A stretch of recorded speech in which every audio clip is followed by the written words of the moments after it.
Protests against immigration raids in Los Angeles are being met with tear gas and the National Guard. That's where we're starting the 7 from the Washington Post. I'm Hannah Jewell. It's Monday, June 9th. Let's get you caught up with today's 7 stories. There's a showdown in California between state and federal authorities. On Friday, dozens of people were swept up in raids in the Los Angeles area. That's according to U.S. Immigration and Customs Enforcement and immigrants' rights groups. Demonstrators quickly took to the streets. Most were peaceful, although some self-driving cars were set on fire. Law enforcement officers dressed in tactical gear were out in force. Video showed police using tear gas, pellets, and stun grenades to disperse crowds.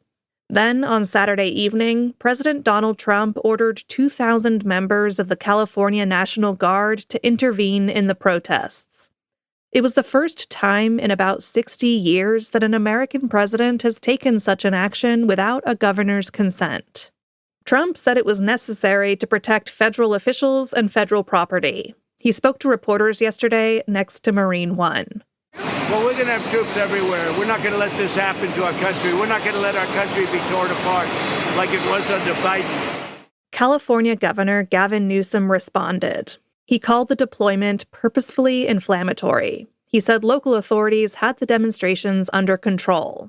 Here he is speaking to an NBC News reporter yesterday. Well, look, Donald Trump has created the conditions you see on your TV tonight.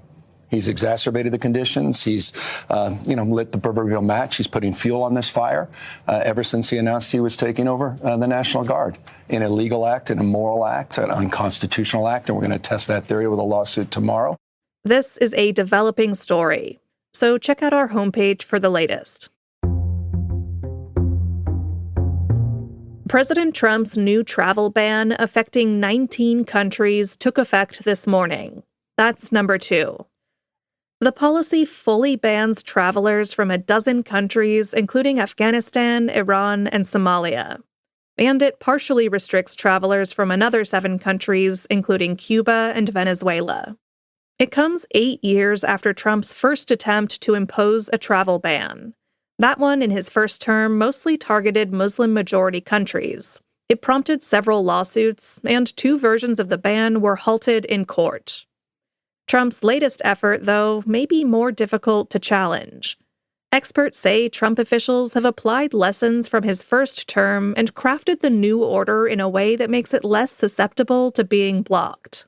Democrats and at least one Republican have denounced the ban as inhumane and unnecessary. Number 3. Elon Musk has been left vulnerable after his public blow-up with President Trump. This weekend, the Post revealed more details about the very public fallout between the world's richest man and its most powerful one. After Musk attacked Trump online last week, the president reportedly described his former ally as, quote, a big-time drug addict. The billionaire Tesla CEO has acknowledged using ketamine. He said it was prescribed to him to treat depression. The spectacular public feud has laid bare just how much Musk could lose if his relationship with Trump continues to unravel. Over the years, his businesses have received billions of dollars in government contracts. Now, all of that could be in doubt. But over the weekend, Musk appeared to take a step to de-escalate the feud. He deleted some of his most explosive X messages about Trump. Number 4. Israeli forces intercepted an aid boat headed toward Gaza. The Freedom Flotilla Coalition is an international Gaza solidarity group. Its humanitarian aid boat was attempting to reach Gaza with a limited amount of food and supplies, including baby formula. It was also trying to raise awareness of Israel's blockade of the Palestinian territory. Israel had said it would use any means necessary to stop it from reaching Gaza. The vessel's passengers included Swedish climate activist Greta Thunberg and a French member of the European Parliament, Rima Hassan. But early this morning, members of the group said their boat was surrounded by drones sprayed with an unknown white substance and taken into Israeli custody. Israel said the passengers were unharmed.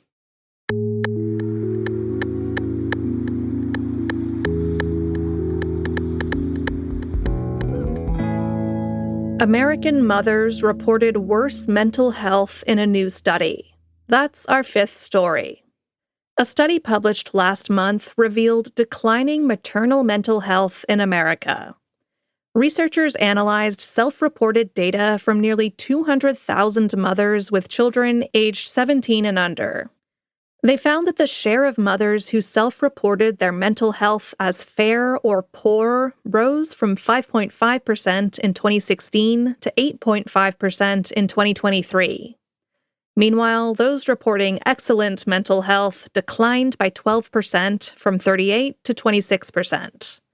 The decline occurred across all sociodemographic groups.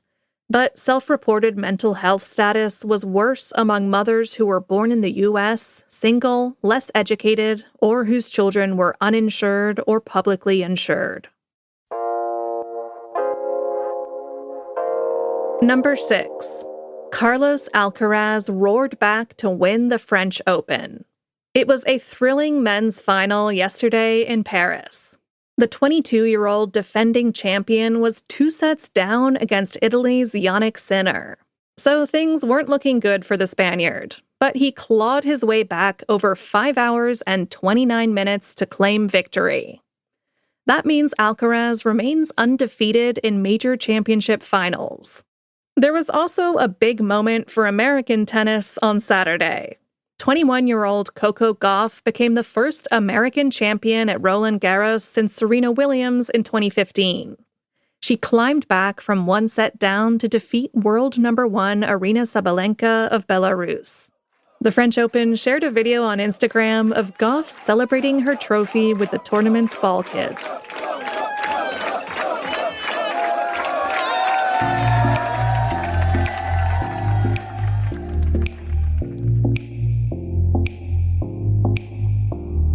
And at number 7, the Tony Awards celebrated Broadway shows that took risks. Last night, the theater world celebrated a season of high-flying box office numbers. Host Cynthia Erivo was triumphant. This was Broadway's most financially lucrative year ever. Broadway is officially back. Provided we don't run out of cast members from Succession.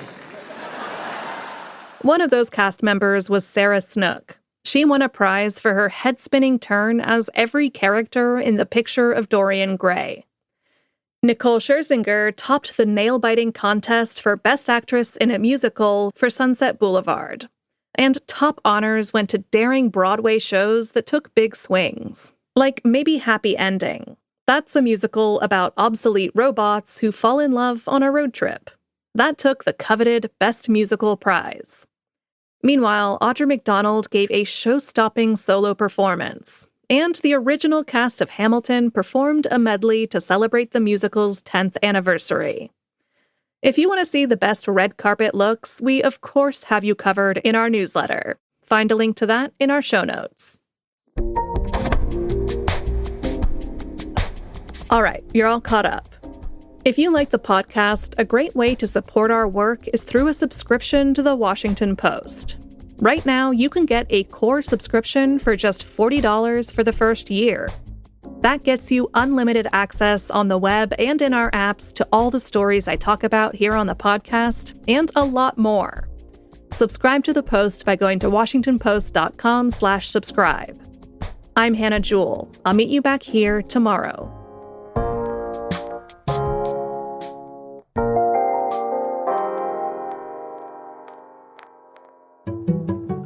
I'm Robin Gavon, and I'm the senior critic at large for The Washington Post.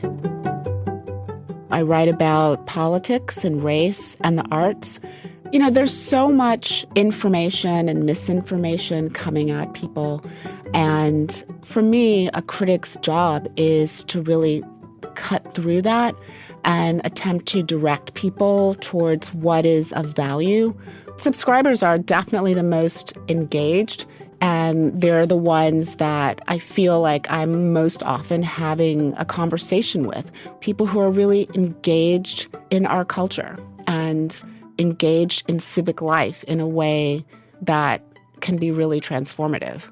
When you subscribe to The Washington Post, you support this kind of journalism. Learn more at subscribe.washingtonpost.com. I'm Robin Givhan, and I'm one of the people behind the Post.